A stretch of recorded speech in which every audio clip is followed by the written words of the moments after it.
Nashville.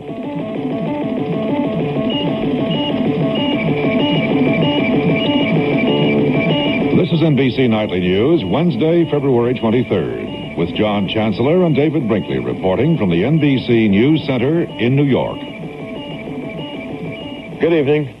A new NBC News poll shows the American people very much liked Jimmy Carter's first month as president, and particularly liked his casual style and manner. Did they think he was sincere and trying to be closer to the people? 84% said yes. Do they trust him all or most of the time? 70% yes. Do they like his cardigan, sweater, and casual clothes? 80% yes. It may or may not last, but it's going over well now. He had his second press conference today. A report from Bob Jameson in Washington. Mr. Carter would not budge from the administration's position on the Hussein affair, refusing to confirm or deny that payments were made to the Jordanian king by the CIA. The president did say that a review of the agency's activities underway now has turned up no wrongdoing. I have not found anything illegal or improper. If in future assessments, which will come quite early, I discover such an impropriety or an illegality, I will not only take immediate action to correct it, but also will let the American people know about it. I might say this. This is a very serious problem of how in a democracy to have adequate intelligence gathered, assessed, and used to guarantee the security of our country. It's not part of the American nature to do things in secret. The White House official later indicated the payments had been stopped even though nothing illegal was discovered. Mr. Carter reiterated his opposition even to stand by wage and price controls, but disagreed with AFL-CIO President George Meany, who opposes the president's idea of advance notification on wage and price increases. I've emphasized always the word voluntary. And to the extent that I can arrive at a common understanding with industry and labor leaders that certain amount of cooperation and information can be exchanged before a major proposal is made, I think that's a legitimate pursuit of mine. On human rights, Mr. Carter said he didn't want to single out the Soviet Union as the only place where they are being abridged.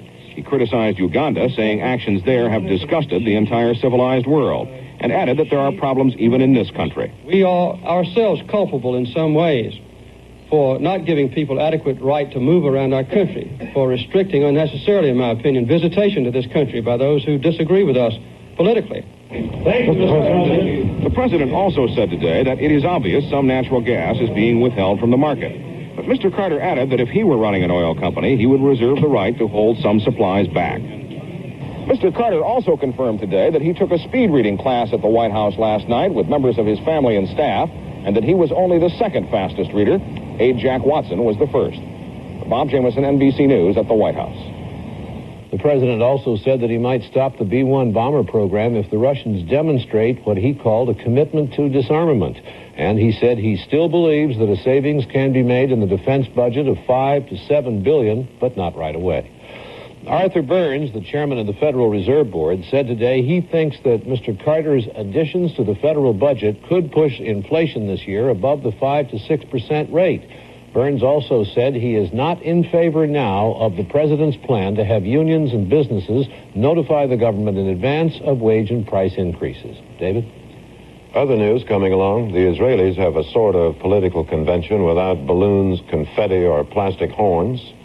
The reaction to Carter on holding up the water projects, rage and fury. Coffee up again, a little rain in Los Angeles, ice hikers, and Mr. Goodnight goes to Washington.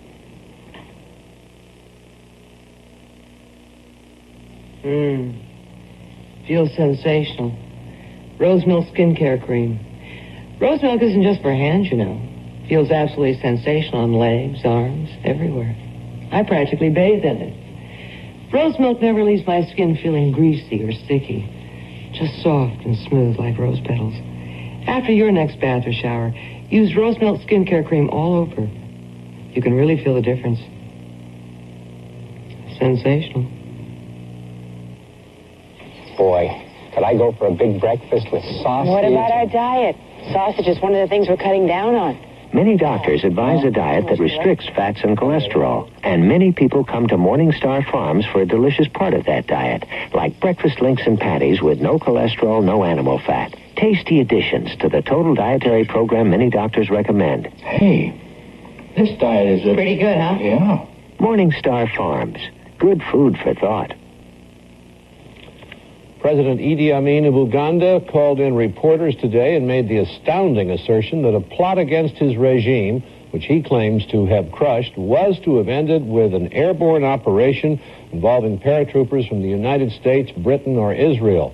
He wasn't clear on that point. The State Department in Washington said absurd. At the same time, more Ugandan refugees told stories of massacres of Christian tribesmen, and Amin himself today admitted that an army battalion had mutinied. In Israel this evening, Prime Minister Yitzhak Rabin won a squeaker. His Labor Party nominated him to run for re-election by 41 votes out of 2,800. Steve Delaney covered the story. It was the most divisive power struggle in Israeli political history, but it ended, as most party squabbles do, in cheers and in the pretense of harmony. In choosing Yitzhak Rabin, a majority of the 3,000 convention voters listened to the theme, "Let us finish what we have started," rather than "It's time for a change." In his bid to stay in power, Rabin stressed his foreign policy accomplishments, the chances for progress toward peace this year, and a slight improvement in Israel's economy. Shimon Peres, the defense minister who failed for the second time to win the party's top job, had concentrated on domestic issues and the party's need to reform itself to stay in power.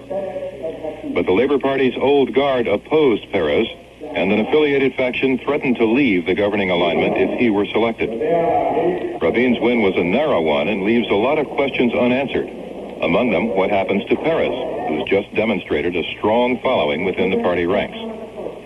In addition, Rabin will have to overcome the effects of a major scandal in which party stalwart Asher Yadlin has just been sent to prison for channeling illegal money into the party's last election fund. That did not come up during the convention, but it will be an issue. The Labor Party is now going to have to try to get itself together for the election campaign. There are internal resentments because of the bitterness of the leadership fight. Above all, the party is going to have to prove to the voters of Israel that it is still able to run this country better than any other faction. And most voters will take a lot of persuading on that point. Steve Delaney, NBC News, Tel Aviv.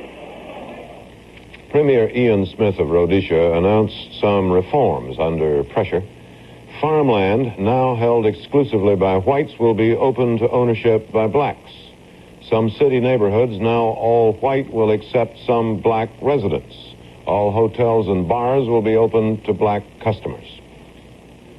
Vladimir Vuklukovsky, the Russian dissident now in Washington, urges the U.S. to stand up firmly for the human rights of people inside Russia.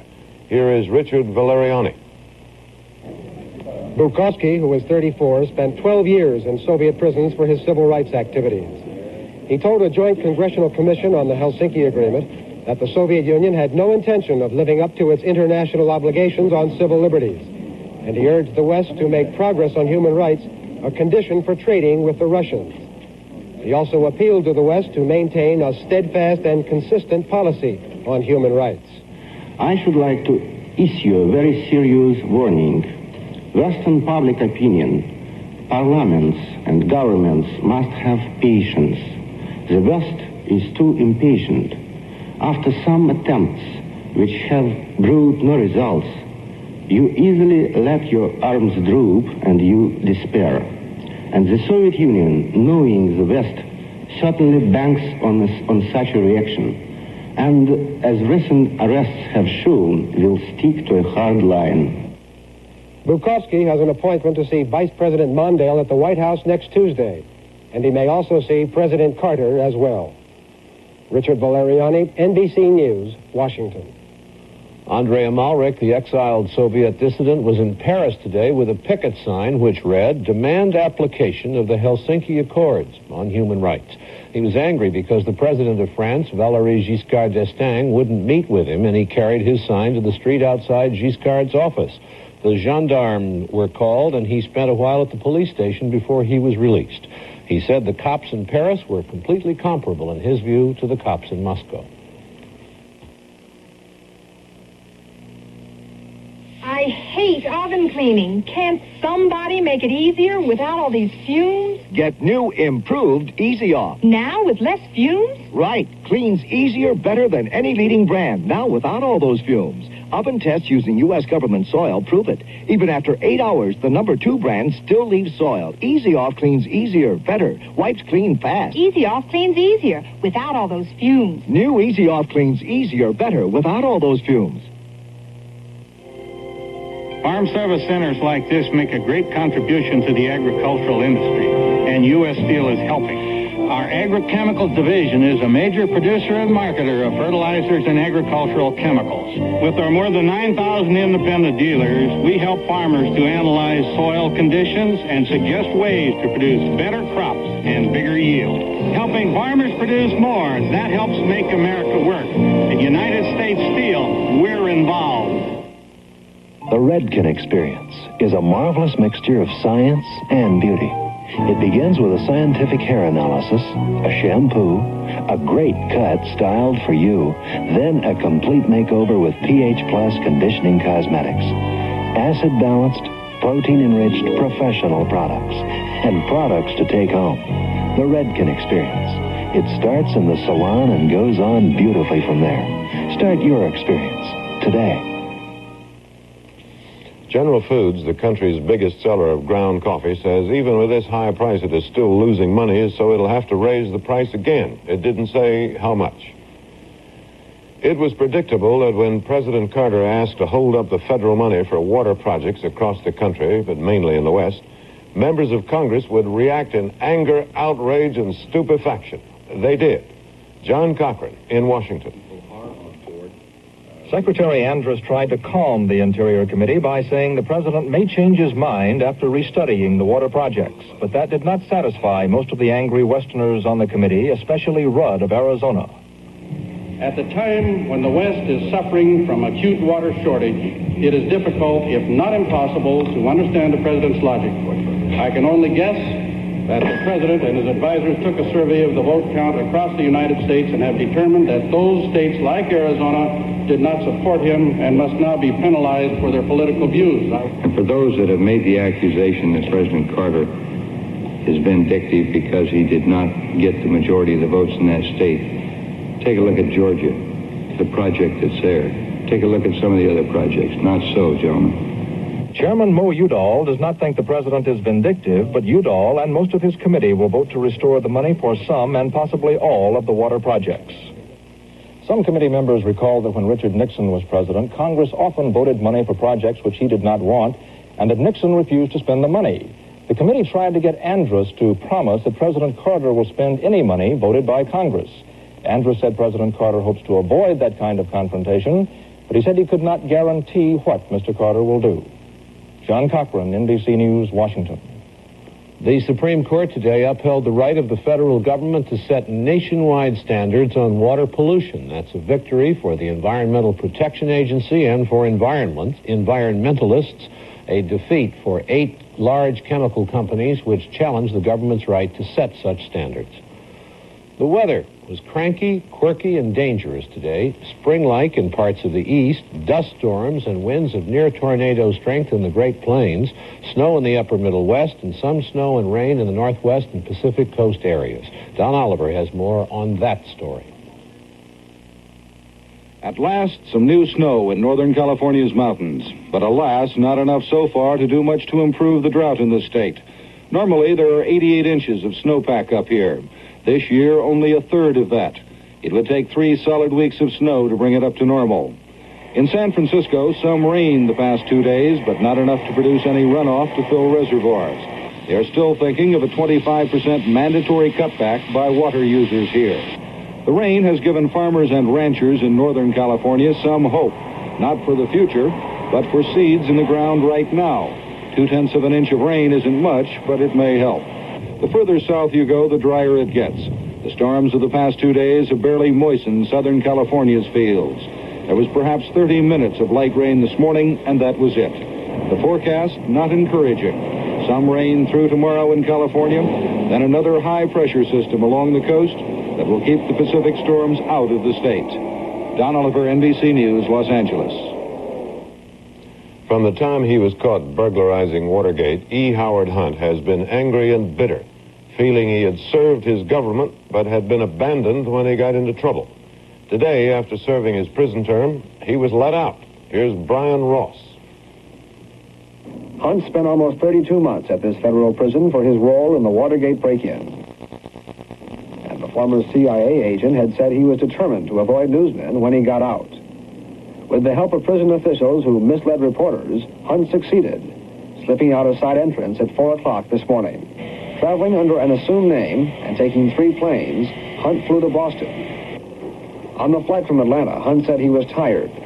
But the man who ran the Nixon White House plumber squad would say nothing further about his Watergate experiences or his time in prison. Hunt looks much thinner and older than when he went into prison, and his associates say he is bitter. He's disappointed at the government that he served so faithfully for so many years, imprisoning him for 32 months. While in prison, Hunt painted this picture of the Bay of Pigs invasion in Cuba, which he helped organize for the CIA. He will try to sell this one and many others next month.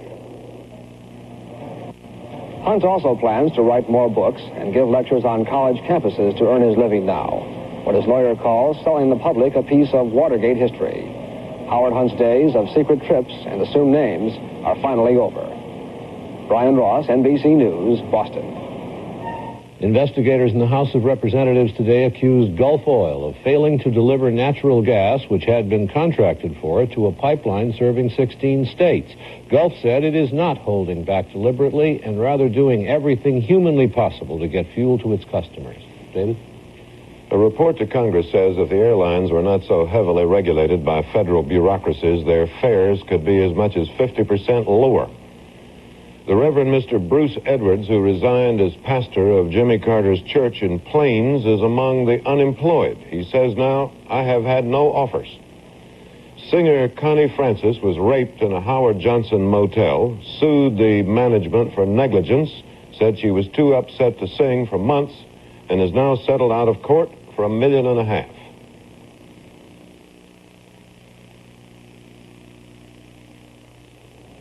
Excuse me, ma'am, can you tell me one of the fastest growing cereals in America? Not all brand. My father ate that. Mm-hmm. Kellogg's All Brand. Why that cereal? Because it's a high-fiber cereal. Fiber. Is fiber important? America is just discovering the importance of fiber in the diet. I did read an article about fiber. Lots of articles. So now more and more people are turning to Kellogg's All Brand and Brand Bud cereals, part of a high-fiber breakfast. Fiber's that important? It's that important. What would your grandmother say about the good old-fashioned taste of new Jell-O Americana rice pudding? Tastes good and old-fashioned, all right. Tastes so creamy. Jell-O brand Americana desserts, new rice pudding, tapioca, and golden egg custard. Our pudding and your fresh milk bring back the rich, good taste of long ago. Great rice pudding. Whose recipe is this? Our special this evening deals with an American myth. The myth of the ordinary American who gets mad at the federal government and goes to Washington to try to do something about it. Remember Jimmy Stewart in that old movie? Well, the star of our little movie is named Johnny Goodnight. He raises fruits and vegetables in Florida. He thinks he's being cheated, and he went to Washington to complain. Fred Francis of our staff went with him.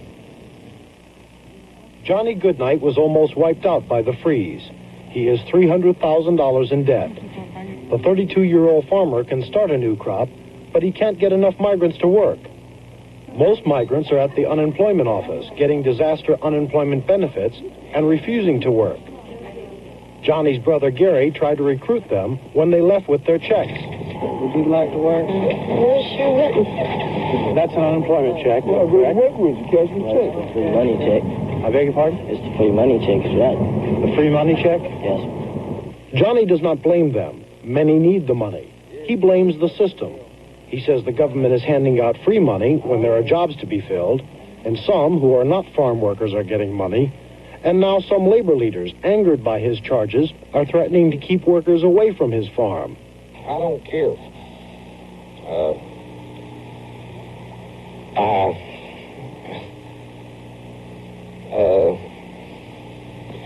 I believe in this country. And I would gladly give everything I own right now to the socks on my feet right now to see this system corrected and changed.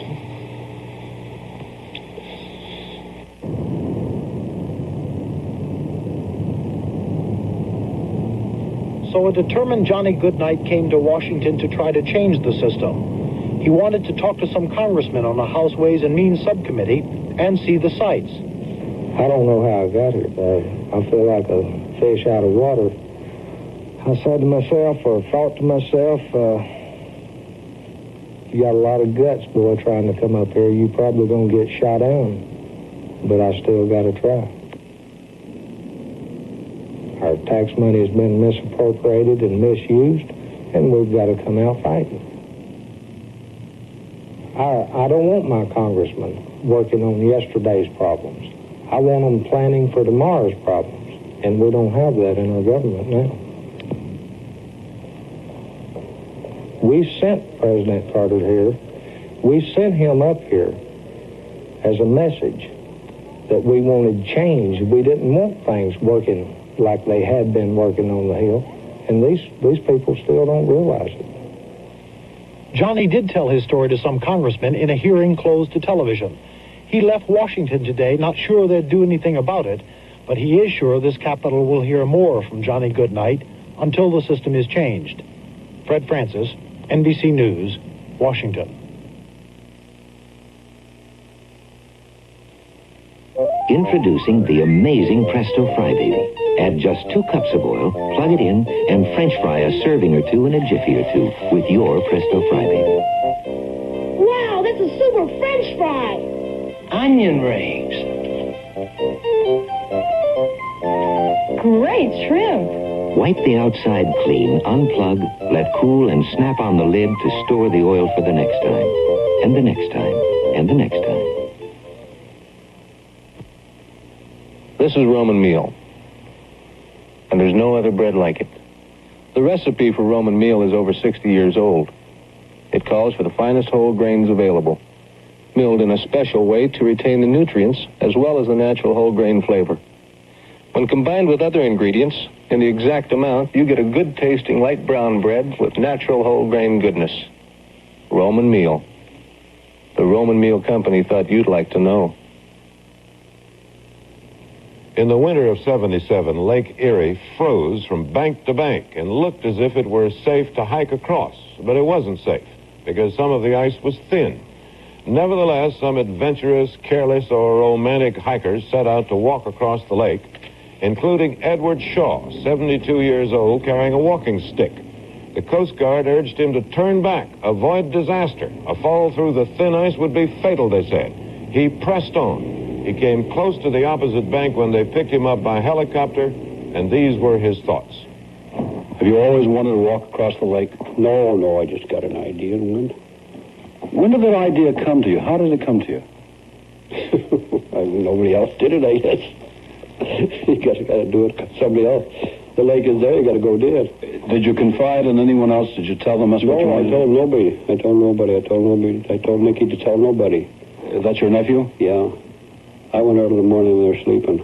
I sneaked out on them. Sneaked out? Yeah. Did you have a peanut butter sandwich or what? No, I had a loaf of raisin bread and 2 quarts of milk with me. That's all I had. Consider this. The Agriculture Department says the Florida orange crop will be a record one despite last month's freeze. But juice prices are going up. Why? The growers say that while they're picking more oranges, the freeze left the oranges with less juice inside. Arnold Stangland, a Republican, won a special election in Minnesota to fill the seat of Democrat Bob Bergland, who's now the Secretary of Agriculture. Stangland got almost 60% of the vote, a Republican. Last November, Bergland, a Democrat, got 73%. Senator Hubert Humphrey said today that American banks have lent undeveloped countries about $50 billion. And he added that uncertainty over repayment has led to 2 of New York's 5 biggest banks being put on the Federal Reserve Board's so-called watch list. Humphrey didn't name those banks. And finally this evening, we all know that it's not whether you win or lose, it's how you play the game. But what do you do if you're a basketball coach and because of some strange complexities in the rules, your team would be better off in the playoffs if it lost a particular game? Then it is whether you win or lose, and therefore how you play the game. George Lewis reports on this true story. Basketball coach Jerry Kroll has always preached the virtues of winning to his Stratford High Spartans. So it was an uncomfortable situation for him and his team. Because of a quirk in the rules governing the district championship, the Spartans had to lose to a second school in order to prevent a third school from automatically advancing to the playoffs. It defies explanation. In a two-round system where we tied in the first round, our opponent, the team that we tied in the first round, would automatically win the district championship if we won the ball game tonight. If you find all of this confusing, you're not alone. So do the students at Stratford High. Well, I thought they have to lose it because they have to... Well... The system's messed up. I don't know. I'm not even keeping up with the dumb games, really. And so the big game, the Stratford High Spartans versus the Springwoods Tigers. Though the Spartans planned to lose, they still went through the pregame ritual. Pep talk. Good ball club all year long, and I think the potential to win the state championship. Prayer. And players psyching themselves up before going onto the court. The coach's game plan was simple. Have the best players sit on the bench and send in the second string. The plan worked. The Tigers promptly built up a big lead over the Spartans, with the Tiger fans cheering for the Tigers, and the Spartan fans cheering for the Tigers. Final score, Tigers 72, Spartans 45, to the surprise of absolutely nobody. The loss puts the Spartans in a playoff to determine which team goes to the real playoffs. After the playoffs, there's going to be a meeting to discuss changing the athletic rules in this district. George Lewis, NBC News, Houston. Thank you. Good night for all of us at NBC News. Alcoa can't wait. We gotta save the houses that speak of yesterday. We gotta work the land, my friend, in a new and better way. The people at Alcoa are working every day. We will find the answers as aluminum shows the way. We can't wait for tomorrow. Alcoa can't wait. I was so embarrassed. Those brown age spots made me so ashamed of my hands, I had lunch with my gloves on. Then a friend recommended Esoterica, a medicated cream that works below the skin surface to stop those discolorations and fade them out. I used Esoterica daily as directed. In 6 weeks, my skin was clearer and more youthful looking. Esoterica works. Esoterica fades embarrassing age spots.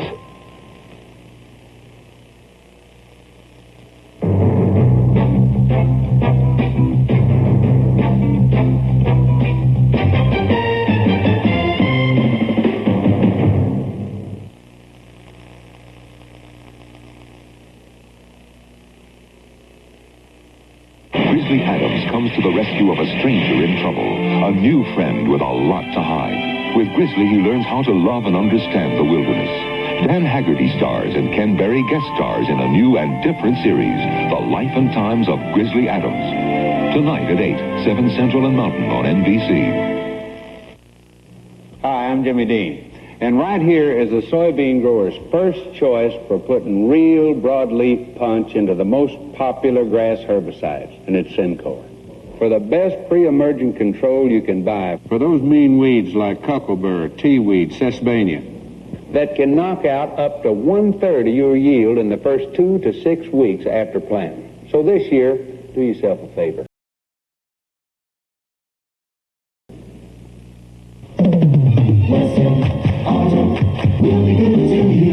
Do it. Brighten up a room with these Western brushes in sizes to fit every need. 79 cents each. Premium latex wall paint in a rainbow of colors. Only $5.49 a gallon. And